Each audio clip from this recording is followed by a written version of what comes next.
Update: I'm thriving and she's a drunken wreck. It's been a little over 3 weeks now since I served my 38M wife, 36F, with divorce. Once again, I greatly appreciate all the advice and kind words. This is a wonderful community that has really helped me, and many others, navigate through heartbreak.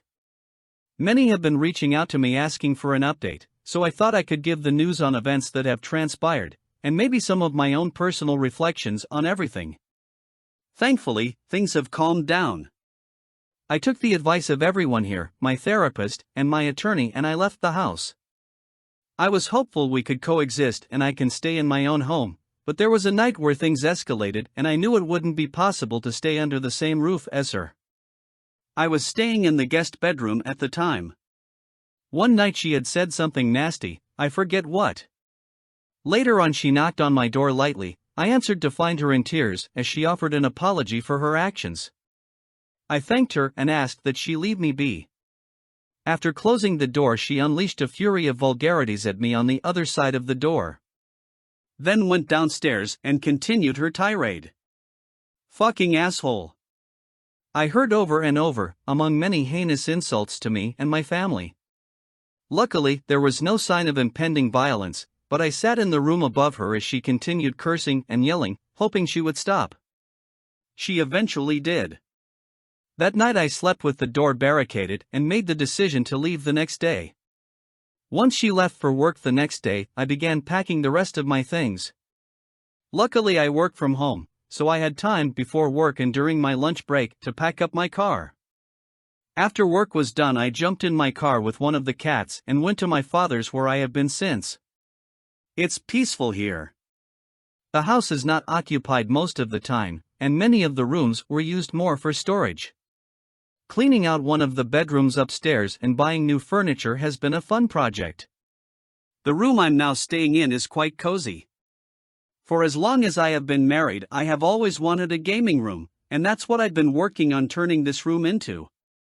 I even bought myself a new bed. It's one of those adjustable bases and even has a built-in massage function. I may have gone a little overboard, but I wanted to be comfortable and excited about where I am living. As of typing this up, I can confirm I'm thrilled to be here. I even got my email confirmation for my Steam Deck, so that was a nice added bonus from Valve. It's as if they knew I was going through a tough time and needed something fun, huh? There has been some communication between us, but very little. Since my wife does not clean or really know how to take care of the house, I have been visiting on weekends to check on things and grab any other items I may have left behind. Her tone has definitely changed. She has been begging me to call off the divorce, taking ownership of all things wrong with the marriage, offering to have the open policy I have been asking her for, and swearing that she called everything off with the guy she had an affair with. I'm not buying it. I know this version of my wife as I have seen it many times. Once the dust settles she will revert back to her old, toxic habits. For now it's nice to hear directly from the source of my heartache that she is actually claiming responsibility for everything she has done, even if that gesture is a facade and short-lived. She is a person with many personal issues that I have taken an active role in assisting with. It's rather astonishing to sit back now and reflect on all the things I have helped her with throughout the years, all the ups and downs. I saw her last Sunday when I stopped at the house. The place is a mess, with empty bottles of wine scattered around. After I arrived at the house she went into the bathroom to throw up, quite loudly. She came out and said she was hungover from drinking the night before. I maintained the gray rock method and didn't engage in any way, which only fueled her sorrow further. "You don't even care," she said a few times to me while holding back tears, clearly trying to bait me. She is scrambling to suck me back to being a manipulated toy to play with, and it isn't working. It makes me sad to see her like this, but I also lost my motivation to help her, mainly because I realize that there is nothing I can do for her anymore. Coming to terms with that really does feel refreshing.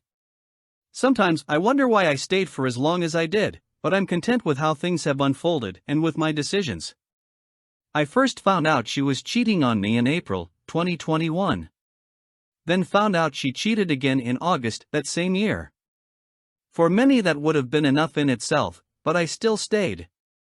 As my therapist said to me a year ago, I wasn't ready to walk away. I am now. I needed to see this through and confirm that the problem was not me, the problem is entirely her, and there is nothing I can do about it. My options are to endure perpetual heartbreak or leave. I chose to leave. A year ago, I did not realize those were the only cards on the table. I thought I could change myself and make the marriage work. I was wrong. My own family tried to coach me, but I needed to realize it myself without being told. That's the important part of leaving a spouse, it has to be your own decision, not someone else's. This is my decision. I am owning it, and I am improving my life little by little. There's a profound reward in learning a vital lesson in life. This hard-won knowledge is precious to personal development. I endured the hollow charade of her bullshit because I had to learn on my own. I'm not in any way ashamed to admit I stayed throughout all the issues. I'm incredibly proud of myself for finally coming to terms with everything and taking the hard steps to move on with my life. And I'm pursuing all the things I had put off for a long time. I'm making a nice gaming room for myself, exercising a whole heck of a lot. A few years ago, I wrote a book but never pursued being published. I had another book I wanted to write, and I'm pleased to say that I have begun writing it. All these things I had put aside for years and made my marriage a priority. It's so incredibly refreshing to finally indulge in my own interests. I'm moving on, improving myself, and she is drinking herself into misery. I'm focusing on me, and it feels so great. My father's house has a lot of meaning to my family. Many, many memories here. My grandfather came here from Portugal when he was young and purchased the property. He grew up in Portugal, living off the land and growing his own food. If he didn't do that, he didn't eat. So when he came here, he purchased a large piece of land, built a house, built a barn in the backyard, planted crops and an orchard.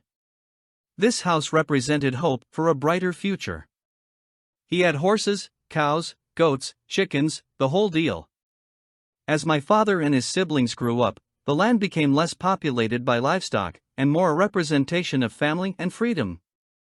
My uncles began rock bands and converted the horse stables in the barn to practicing spaces for their music.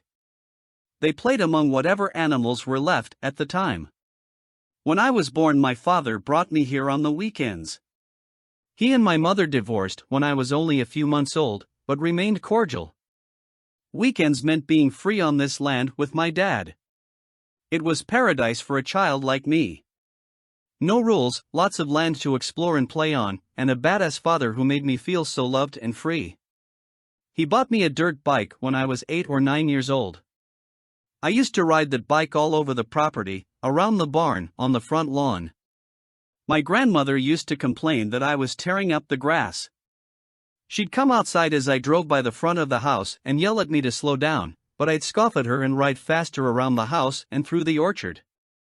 There were a few nights here when my father would open the window to his upstairs bedroom and climb out on the roof. He'd coax me out with him and we'd lay on our backs in the middle of the night, engulfed in darkness while staring up at the stars together, talking about traveling the universe and whether there is life somewhere out there. Last night I snuck out through that same window, sat on the roof in my pajamas, looked up at the stars and cried while pondering life. I cried partly due to sadness, but mostly because I felt that freedom and hope I once had when I was a kid in this house.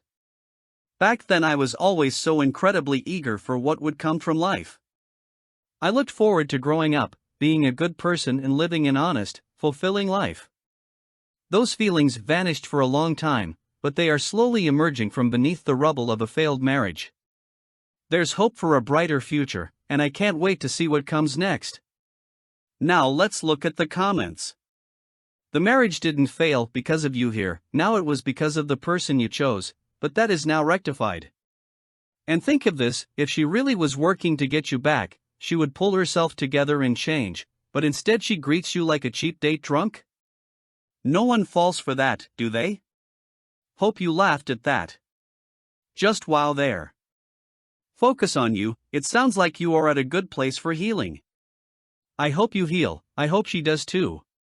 Call her, tell her you are taking her out to talk, then drop her off at an AA meeting. Strong words from strong man. Respect and peace of mind.